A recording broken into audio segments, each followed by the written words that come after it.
ان بزرگوں کے لیے جو فرش عزا کی رونق ہیں۔ نعرہ تکبیر، نعرہ رسالت، نعرہ حیدری۔ اعوذ باللہ من الشیطان اللعین الرجیم، بسم اللہ الرحمن الرحیم، الحمدللہ رب العالمین، الصلاۃ والسلام وتحیۃ والاکرام علی اشرف الانبیاء والمرسلین، سید الوصیین وشفیع المذنبین وخاتم النبیین، جد الحسن والحسین سیدنا و مولانا بالقاسم محمد وآل بیت طیبین الطاہرین المعصومین المظلومین واصحاب المنتخبین المنتجبین۔ السلام علی الحسین وعلی آل ابن الحسین وعلی اولاد الحسین وعلی اصحاب الحسین۔ اما بعد فقد قال اللہ تعالی فی کتاب المجید وفرقان الحمید وقول الحق، بسم اللہ الرحمن الرحیم، یوم ندعو کل اناس بامامہم، صدق اللہ العلی العظیم۔ صلوات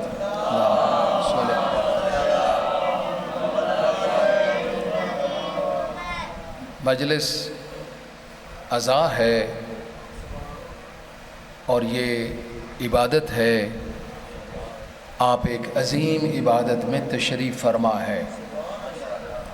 مجلس معنی محفل، عربی میں مجلس کو محفل کہتے ہیں۔ وہ کسی قوالی کی محفل بھی ہو سکتی ہے، مشاعرے کی محفل بھی ہو سکتی ہے، لیکن جب اس کے ساتھ عزا لگ جائے تو یہ محفل حسین سے منسوب ہو جاتی ہے۔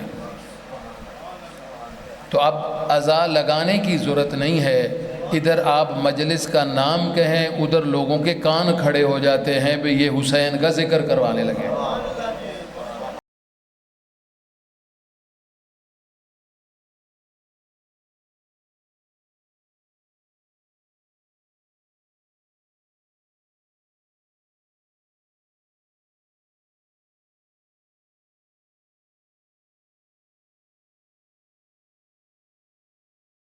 غیر ان محفلوں میں برکت، ان محفلوں میں بھی برکت نہیں آ سکتی، ان زندگیوں اور گھروں میں برکت نہیں آ سکتی جن زندگیوں میں محبت محمد والے محمد نہ ہو۔ پہ اگر زندگیوں میں کامیابیاں لینی ہے، بندے پریشانیوں کا شکار ہوتے ہیں، دن رات کوئی نہ کوئی مسئلہ، کوئی مسائل، کوئی پریشانیاں، دنیا ہے نا، پریشانیاں گھیر لیتی ہیں۔ کتنی عظیم ہستی اللہ نے آپ کو عطا کی ہے، اور کتنا خیال ہے کہ اگر پریشانیاں بھی گھیر لینا تو حسین یہ چاہتے ہیں کہ ابھی اگر پریشانیوں میں رونا بھی پڑ جائے نا تو رونا بھی تمہارا اجر و ثواب سے کم نہ ہو، پہلے میرا ذکر کر لینا، مجھے یاد کر لینا، تاکہ اللہ تمہارا اجر و ثواب لکھتا جائے۔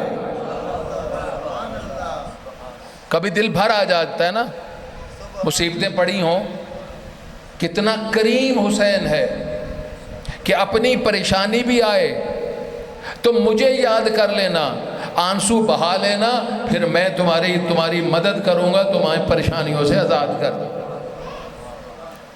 یہ میسج ہے، یہ پیغام ہے حسینیت کا۔ تو اسی لیے حسینی پریشان نہیں ہوتا، پریشانیوں کا مقابلہ کرتا ہے۔ ابھی دنیا میں آپ دیکھ لیے، کوئی حسینی لاشوں پر لاشیں اٹھا رہے ہیں، کوئی پریشان ہوا ہے؟ کوئی ایمان میں کمی آئی ہے؟ کوئی پاؤں میں لڑکھڑاہٹ آئی ہے؟ کوئی زبان میں لکنت آئی ہے؟ کیوں نہیں آئی؟ کہ یہ سب کچھ طاقت انہیں کربلا سے مل رہی ہے۔ دنیا میں سب سے زیادہ پیسہ خرچ کیا جاتا ہے، طاقت خرچ کی جاتی ہے ذکر حسین کو روکنے کے لیے۔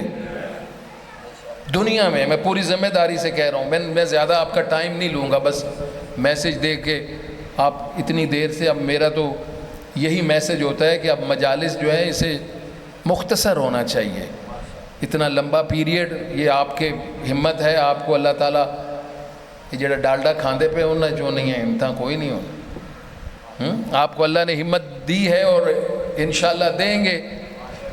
تو یہ ساری طاقتیں لگی ہیں، آج کی نہیں بات کر رہا، 1400 سال سے لے کر جب سے یزید تخت نشین ہوا ہے تب سے اس نے اپنی پوری طاقت، اس وقت کے یزید نے حسین کے لیے طاقت استعمال کی کہ حسین کو میں ختم کر دوں، حسینیت ختم ہو جائے گی، لیکن اس وقت سے لے کر آج تک کا یزید، اس وقت کا یزید حسین کو خطرہ سمجھتا تھا، آج کا یزید حسینیت کو خطرہ سمجھ رہا ہے، آزاداری کو خطرہ سمجھتا ہے۔ جو بھی ملک میں جہاں بھی ہو سب سے پہلے وہ کہتے ہیں نہیں آزاداری کو روکو، روک نہیں سکتے تو کم کرو، کم اسے کرو، پھر دہشت گردی کرو، ان پر پرچے کاٹو، ان پر FIR دو، ان کو ڈراؤ، ان کو دھمکاؤ، ان سے لوگوں کو ایسی تنظیمیں بناؤ جو ان پر حملے کریں۔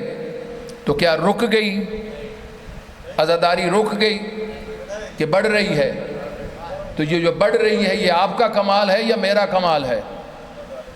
یہ کس کا کمال ہے؟ یہ کمال کسی اور کا نہیں ہے، یہ خدا کا حسین سے وعدہ تھا کہ تو نے میرے نام کو زندہ رکھا ہے، اب قیامت تک میں تیرے نام کو زندہ رکھوں۔ یہ ہے وعدہ اللہ کا۔ جب حسین نے کربلا میں کھڑے ہو کر سب کچھ اللہ کے لیے قربان کر دیا تو پھر اللہ بھی اللہ ہے، رب ہے، رب اور رب العالمین ہے کہ حسین قیامت تک میری اللہ اکبر کی صدائیں بلند ہوتی رہیں گی، اور جہاں میری صدائیں بلند ہوتی رہیں گی وہاں ہی روح زمین پر تیرا ذکر جاری رہے گا۔ تو آپ اس عبادت میں آئیے جس کی حفاظت اللہ کر رہا ہے۔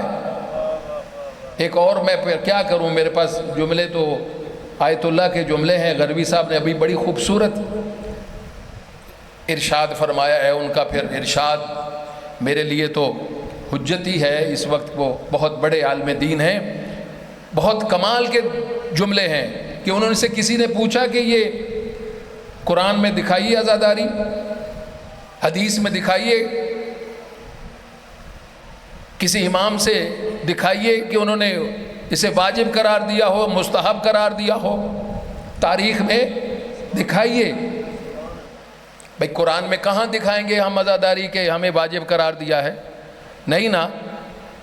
تو انہوں نے کمال کے اس کائنات کی قیمت کے جملے ارشاد فرمایا، انہوں نے کہا کہ میں نے ان سے کہا کہ ہاں ہم قرآن میں نہیں دکھا سکتے آپ کو، ہم حدیث میں آپ کو نہیں دکھا سکتے کیونکہ آپ کی سمجھ میں وہ باتیں نہیں آتی، ہم آپ کو اپنے ائمہ سے نہیں دکھا سکتے، لیکن یہ وہ عزاداری حسین ابن علی ہے، واجب تو نہیں ہے، قرآن میں نہیں ہے، حدیث میں نہیں ہے، تاریخ میں نہیں ہے، لیکن اللہ نے اپنے اوپر اسے واجب کر لیا ہے۔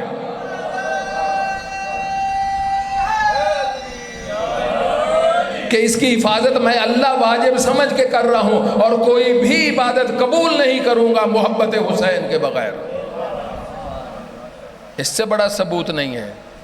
یہی وجہ ہے کہ آج دنیا کا کوئی ایسا کونا نہیں ہے جہاں پر عزاداری حسین نہ ہو رہی ہو، دنیا کا کوئی کونا ایسا نہیں ہے، پوری ذمہ داری سے کہہ رہا ہوں، اور 24 گھنٹے میں کوئی ایسا لمحہ نہیں ہے جب حسین کا ذکر نہ ہو رہا ہو۔ بھئی دنیا آپ نے تو نہیں نہ دیکھی، پوری دیکھی جڑے پتوں کی تو اگاں نہیں گئے ہن ماشاءاللہ سنگتاں نال جاندے نے دور دور، تو اللہ تھانوں بھی کینیڈا لے جاوے، سارے ذاکر ہوئے ہیں لندن، تو بس کہاں ہے؟ کہیں دن ہے کہیں رات ہے، دنیا میں کہیں دن ہے کہیں رات ہے، یہاں رات ہو کے آپ سو جائیں گے، جہاں دن ہوگا وہاں ذکر حسین ہو رہا ہوگا، اور جہاں رات ہو جائے گی ادھر دن ہو جائے گا تو یہاں ہو رہا ہے۔ جاپان سے لے کر آسٹریلیا تک تو کوئی لمحہ ایسا نہیں ہے۔ مستورات نو آخنا اور ابو ہے کہ بے کے تے گلاں اے نہیں، تو یہ عزاداری، اس میں آپ کو اپنی عبادت کو شامل کرنا ہے۔ حصہ ڈالنا ہے، یہ کسی پر احسان نہیں ہے، بلکہ عزاداری کا ہم پر احسان ہے کہ ہماری عزتوں کو بڑھا دیتی ہے۔ آج معاشرے میں آپ جاتے ہیں، لوگ تبرک لے کر آپ کی پلیٹیں اٹھا کر آپ کے پیچھے چل رہے ہیں، کیا آپ کا حسب جانتے ہیں؟ آپ کا نسب جانتے ہیں؟ آپ کی جائیداد جانتے ہیں؟ آپ کا نام جانتے ہیں؟ کیا ہے آپ میں؟ کچھ نہیں ہے، بس عزاداران حسین آ گئے، پیچھے آپ کے اٹھائے ہوئے بڑے بڑے سیٹھ۔ یہ یہاں کی عالم ہے، اور وہاں چلے جائیں اربعین پہ، ہاں، بڑے بڑے عرب کے نامور بزنس مین، تیل کے کنووں کے مالک، اپنی کروڑوں روپے کی گاڑیوں پر باہر بیٹھے ہیں، ایک ہی ان کے مقصد ہے کہ ہم عزاداران حسین کی جتنی خدمت کر سکیں وہ کم ہے۔ یہ عزت کہاں سے ملی آپ کو؟ یہ اسی در سے ملی ہے۔ عزت بھی یہاں سے ملی ہے، مقام بھی یہاں سے ملا ہے۔ میں تو سمجھتا ہوں یہ سانسیں بھی یہاں سے ملی ہے، یہ زندگی بھی یہاں سے ملی ہے، صحت بھی یہاں سے ملی ہے۔ جو کچھ ملا ہے یہیں سے ملا ہے اور یہیں سے ملے گا۔ تو بس یہ میسیج تھا آپ کے لیے، آپ کی تاکہ تھکاوٹ دور ہو جائے۔ پتہ نہیں ہوئی ہے کہ میری آمن نال کو ہور نہ ود گئی ہوئے، تو اللہ کرے کہ میں تو دور کرنے آیا ہوں کہ یہ میسیج جو ہے میں جہاں جاتا ہوں دیتا ہوں۔ یہ جو آج مجلس عزا منسوب ہے وہ اس ہستی سے ہے جن کا لقب تو سید الساجدین ہے، زین العابدین ہے، لیکن نام علی ہے، علی بن حسین۔ اچھا، ہمارے بھی بہت سارے ذاکرین اور بہت سارے عزادار شاید وہ جانتے بھی نہیں کہ نام کیا ہے۔ پھر جس سے پوچھو رسول کے بیٹے کا نام، حسین کے بیٹے کا نام، تو وہ کہتے سجاد۔ ایسے ہی ہے نا بھئی، آپ دوڑے پڑھیں، نوحے پڑھیں، ذاکروں سے سنیں تو سجاد کی یہ بات، سجاد نام ہے علی، نام ہے۔ القاب بہت ہیں، کہیں صابر کا لقب ہے، کہیں سید الساجدین ہے، کہیں زین العابدین ہے، بہت سارے لقب ہیں، لیکن نام علی ہے۔ کیونکہ یہ یزید ملعون نے پوچھا تھا سید الساجدین سے کہ میں نے تو سنا علی مارے گئے، علی الاکبر مارے گئے، علی الاصغر مارے گئے، کتنے علی ہو؟ تو میرے آقا نے فرمایا تھا کہ میرے بابا کو علی نام سے محبت بہت تھی، اور وہ فرماتے تھے اللہ مجھے 100 بیٹے دے تو میں 100 کا نام علی رکھوں گا۔ تمہیں علی سے بغض ہے نا، علی سے بغض ہے، علی نام ہے، علی ابن الحسین نام ہے، سید الساجدین، زین العابدین۔ جا کر قرآن سے پوچھئے یہ القاب ملے کہاں سے۔ ایک آپ کو میں واقعہ بتا دوں، اہل سنت کی کتب میں موجود ہے، اسے علامہ طالب جوہری نے بھی نقل فرمایا ہے۔ علامہ جامی اہل سنت کے بہت بڑے عالم دین ہیں، 100-150 سال پہلے دنیا سے گزرے، انہوں نے لکھا ہے، اور مولانا روم جو ترکی میں، انہوں نے اس واقعے کو لکھا ہے کہ ایک دن نبی مکرم نے فرمایا، ایک دن شیطان اللہ کی بارگاہ میں حاضر ہوا۔ اللہ کو مانتا ہے شیطان؟ کیوں جی تجھ تہیں حیران ہو گئے جی میں بھائی توحید کا اقرار کرتا ہے، توحید کو مانتا ہے، توحید جسے منواتی ہے اسے نہیں مانتا، تبھی تو ملعون ہے نا۔ کہ اللہ روئے زمین پر، کربلا کے بعد کی بات کر رہا ہوں، روئے زمین پر میں نے ہر تیرے بندے کو راہ راست سے بھٹکا دیا ہے، ہر کوئی بندہ روئے زمین پر بچا نہیں ہے جو میرے حملے سے بچ گیا ہو۔ تو اللہ کہتا تھا کچھ ایسے ہیں جو نہیں، تو ان پر حملہ نہیں کر سکتا، تو اللہ میں نے سب کو بھٹکا دیا ہے۔ اللہ کی آواز آئی، او ملعون جو میں جانتا ہوں تو نہیں جانتا، جو میں جانتا ہوں تو نہیں جانتا۔ کہ اللہ پھر بتا، کہ مدینے میں چلا جا، بنو ہاشم کے محلے میں چلا جا، حسین کا گھر پوچھ لینا، وہاں ایک عابد ہے، جا دیکھ اس پر تیرا حملہ ہوتا ہے یا نہیں۔ یہ واقعہ آپ نے سن رکھا ہے، کتابوں میں موجود ہے۔ آیا سید الساجدین عبادت میں مشغول تھے، نماز میں مشغول تھے، شیطان تھا، آیا گھیرا کیا، مختلف شکلیں بنائی، لیکن وہ اپنی کوشش کرتا لا، لیکن سید الساجدین کا عشق اتنا بلند تھا کہ فکر ہی نہیں تھی، غور ہی نہیں کیا، اتنے محو تھے عبادت میں، عبادت الہی میں، کہ پتہ ہی نہیں ہے۔ آخر میں اس نے جو کیا وہ ایک بڑا اژدہا بن گیا۔ بھئی سانپ ہے نا، سانپ بڑا سانپ، چھوٹا بھی نہیں، اے تو چھوٹا نکل آوے تے دوڑیاں چھلانگا لگ جاندیاں۔ فطرت ہے نا انسان کی، سانپ سے ڈرتا ہے نا۔ اچھا نماز میں بھی ہو، نماز اگر آپ اور میں پڑھ رہے ہوں تو نماز میں بھی جان بچانا واجب ہے۔ اگر توڑنی پڑ جائے، جان پر خطرہ ہو تو توڑ سکتے ہیں۔ تو اب وہ سانپ بن کر آیا کہ فطرت ہے انسان کی کہ ڈرے گا، آگے سے گزر رہا ہے، واپس جب دیکھا کہ کچھ نہیں، کچھ حرکت نہیں ہے، سید الساجدین اپنی عبادت میں مشغول ہے، اور قریب آیا، جب تہجد میں تھے، آ کر پاؤں کے قریب ڈسنے کا ارادہ کیا، انگوٹھے کو منہ لگایا، لیکن کچھ نہ بنا، کچھ نہ بنا۔ ادھر میرے آقا نے سلام پھیرا اور ادھر کا مردود نکل جا، مجھے نہیں بہکا سکے گا۔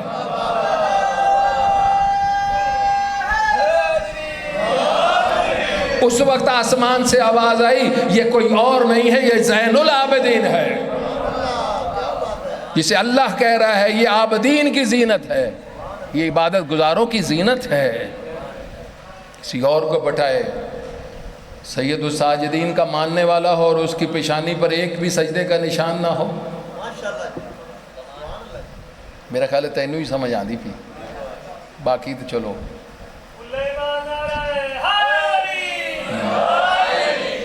ایک بھی نشان نہ ہو، زین العابدین۔ اب عبادت تو گزار کون ہے؟ جا کر قرآن سے پوچھئے تو اللہ کہہ رہا ہے کہ میرے نبی ہیں عبادت گزار۔ عبادت گزار کون ہو سکتا ہے؟ نبی کے علاوہ اور عبادت گزار کون ہو سکتا ہے جس نے ہمیں بتانا ہے کہ عبادت کیسے کی جاتی ہے؟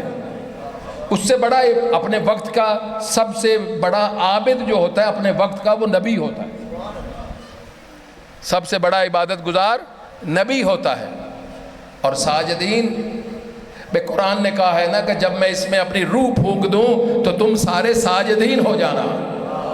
فرشتے، قرآن نے دو کو کہا ہے کہ ساجدین ہیں فرشتے اور عابدین ہیں، چلو بھول گئے جو نا نبی تسی نہیں پڑھنی تے آدھی برزی نالی نہیں پڑھنی جے، عبادت تو بھی عبادت ہی ہے نا۔ نماز دا کام آ جاوے تے منہ توڑا بالکل لنگر بھی تسا کھا لینا ہے۔ عابدین کون ہیں؟ تھوڑے بول پر وہ نا، نبی نبی ہیں عابدین، سب سے افضل عبادت کرنے والے، آدم سے لے کر عیسیٰ تک نبی عبادت کرنے والے ہیں، اور جس پر عبادت ناز کرے وہ محمد مصطفیٰ ہے۔ وہ نبی میرا نبی ہے، کائنات کا سب سے بڑا عبادت گزار ہے۔ تو میں اس امام پر قربان نہ جاؤں کہ اگر نبیوں کی صف میں کھڑا ہو تو وہ عابدین کی زینت بن جائے، اور فرشتوں کی صف میں کھڑا ہو تو ان کا سردار بن جائے۔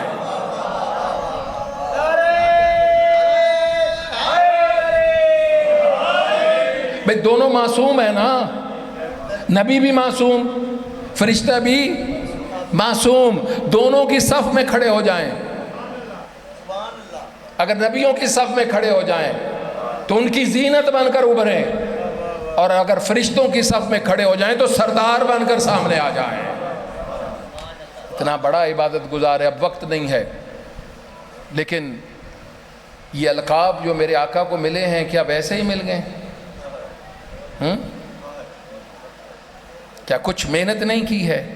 آپ کو پتہ ہے کہ جو امامت کا ٹینیور ہے نا، امامت کا پیریڈ ہے، امامت کا عرصہ، سب سے زیادہ جسے امامت کا عرصہ ملا ہے 12 اماموں میں، وہ سید الساجدین ہیں، وہ علی بن حسین ہیں۔ 35 سے 40 سال کے عرصہ ہے امامت رہی ہے ان کے پاس۔ ہم نے تو ذاکروں نے بس ایک ہی بات بتائی ہے کہ بس وہ روتے رہے۔ کیا بس روتے رہے؟ روتے بھی تھے، کیا صرف روتے رہے؟ نہیں، علوم کے انہوں نے ایسے ایسے باب رقم کیے ہیں، ایسے ایسے غلام بلاتے تھے۔ سب سے پہلے یونیورسٹی جو مدینہ میں علوم کی ہے وہ سید الساجدین نے اس کی بنیاد رکھی ہے، جو امام جعفر صادق سے منسوب ہوئی ہے۔ ہاں، اور یہ صحیفہ سجادیہ ویسے ہی بن گئی ہے۔ نہج البلاغہ کے بعد سب سے قیمتی کتاب ہے صحیفہ سجادیہ، یہ ایسے ہی بن گئی ہے۔ کیا صرف روتے رہے؟ نہیں، یتیموں مسکینوں کی مدد بھی کرتے رہے۔ رات کو اندھیرے میں اپنی پشت پر اناج کی بوریاں اٹھا اٹھا کر یتیموں مسکینوں اور بیواؤں کے گھر میں پہنچاتے رہے۔ یہ دین ایسے پھیل گیا ہے۔ کیا صرف رونے سے پھیل گیا ہے؟ صرف رونے سے نہیں، روتے بھی رہے ہیں۔ ہاں، کہاں روتے تھے؟ بازار میں کسی عورت کے سر پر چادر دیکھتے تھے، بازار میں روتے تھے۔ کسی چھوٹے بچے کو کسی عورت کی گود میں دیکھتے تھے تو وہاں روتے تھے۔ کسی جانور کو ذبح کر ہوتے دیکھتے وہاں روتے۔ وضو کے لیے پانی آتا تو وہاں روتے۔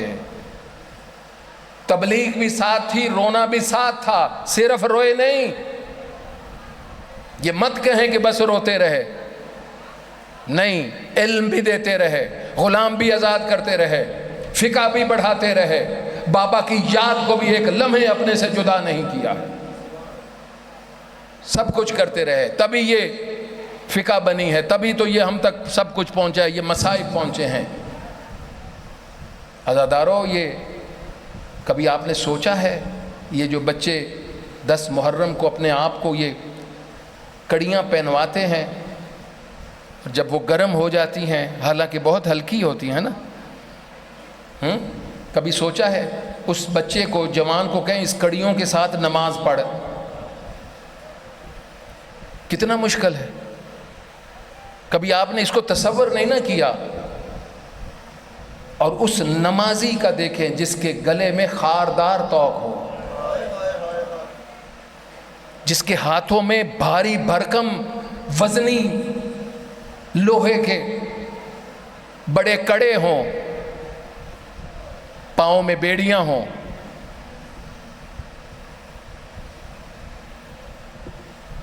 اور پتہ ہے، میں نے کہہ دیا خاردار، آپ نے سن لیا۔ کبھی توق دیکھا ہے خاردار؟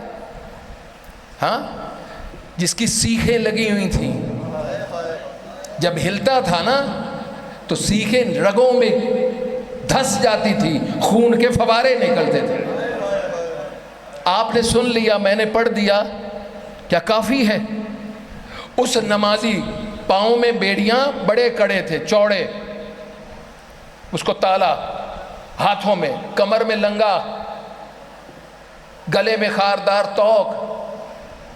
اس نمازی کو کہو پڑھے نماز، جب رکوع میں جاتا ہوگا سیخیں چبھ جاتی تھی، جب سجدے میں جاتا تھا زمین گرم تھی، پتھر گرم تھے، اور اس حالت میں وہ سید الساجدین کی حالت، اس کا صبر کا اندازہ لگائیں۔ جب کہتے تھے، میرے آقا کہتے تھے، بابا خنجر کے تلے ایک ضرب سے 17 ضرب کے کھانا آسان ہے، ہر محلے ہر گلی میں ذبح ہونا مشکل ہے۔ کہاں میں سر اٹھاؤں؟ سر اٹھاتا ہوں، سامنے نیزوں پر سر بلند ہے، جب سامنے نظر دوڑاتا ہوں بابا کا سر ہے، میرے عباس کا سر ہے، علی اکبر کا سر ہے، میں پیچھے مڑتا ہوں تو ماؤں بہنوں کے ننگے سر ہیں۔ میرے آقا سارے سفر میں جھک کر چلے ہیں، نہ سامنے دیکھ سکتے تھے نہ پیچھے دیکھ سکتے تھے۔ کیا حالت ہوئی ہوگی سید الساجدین کی اس حالت میں جو اللہ اکبر کی صدائیں بلند کرے، اشہد ان لا الہ الا اللہ سبحان ربی العظیم سبحان ربی الاعلی، اسے ہی تو اللہ کہہ رہا ہے تو سید الساجدین ہے، تو زین العابدین ہے۔ اس حالت میں بھی مجھے یاد کر رہا ہے، تو زینت ہے سرداروں کی، عبادت گزاروں کی تو سردار ہے، تو زینت ہے۔ اس وقت کیا حالت ہوگی میرے آقا کی؟ بس ایک جملہ سنیے۔ ایک موقع ایسا آیا کہ جب بی بی زینب سلام اللہ علیہا نے دیکھا، بی بی کی نظریں پورے رستے سید الساجدین پر تھی کیونکہ محافظ امامت ہیں۔ زینب کبریٰ نے ایک موقع پر دیکھا، جب مقتل سے گزر رہی تھی نا، بی بی دیکھ رہی تھی کہ سید الساجدین کا چہرہ پیلا پڑ گیا، موت کی زردی آ رہی، ایسے لگتا تھا جیسے ابھی روح پرواز کر جائے گی۔ کہا بیٹا یہ کیا حالت ہے، اپنے آپ کو سنبھال، میں کیا دیکھ رہی ہوں؟ بس یہ سننا تھا کہ پھوپھی اماں آپ انصاف کریں کہ جس کا جوان بیٹا ہو، باپ کا لاشا بدو پر بڑا ہو اور ایسے گزر جائے، نہ کوئی کفن کرنے والا، بس یہ سننا تھا۔ چلتے ہوئے اونٹ سے زینب کبریٰ نے اپنے آپ کو گرایا ہے۔ کیسے گرایا ہے زینب کبریٰ نے؟ ایک جملہ اور سنیے، کیسے گری ہے زینب کبریٰ؟ ہاتھ تو پسے پشت بندھے ہوئے تھے، جب عباس ابو الفضل ایک عالم دین حرم عباس میں مصائب پڑھ رہے تھے، بہت گریہ ہوا، بہت مصائب ہوئے، جب گھر جا کے سو گئے نا، ابو الفضل عباس خواب میں آئے اور کہا علامہ تو نے میرے مصائب پڑھے، تو نے حق ادا نہیں کیا۔ اس نے کرسی لا کر بٹھایا، کہا آقا میں نے کچھ غلط پڑھ دیا؟ کہا نہیں تو نے غلط تو نہیں پڑھا، لیکن میری اصل مصیبت نہیں پڑھی۔ آقا بیان کیجئے آپ کی مصیبت کیا تھی؟ کہا علامہ تو جانتا ہے نا، جب کوئی سواری پہ سوار ہوتا ہے تو ہاتھوں کا سہارا لیتا ہے، جب اترتا ہے ہاتھوں کا سہارا۔ میری سب سے بڑی مصیبت تھی جب دونوں بازو میرے قلم ہو گئے، میری آنکھ میں تیر لگا، گھوڑا دوڑا، سب سر پہ گرد لگا، میں دوڑتے ہوئے گھوڑے سے کربلا کی زمین پر گرا۔ بس علماء نے لکھا ہے جیسے عباس گرے تھے ویسے زینب گری ہے، ہاتھ بس پشت بندھے ہوئے تھے، سر کے بل زمین پر گری ہے، کونیوں کو ٹیکتی ہوئی آئی ہے حسین کی لاش پہ اور کہا اللہ ہماری قربانی کو قبول کر لے، اللہ ربنا تقبل منا ھذا القربان، یہ ہماری قربانی کو قبول کر لے۔ الا لعنۃ اللہ علی قوم الظالمین فسیعلم الذین ظلموا من ينقلبون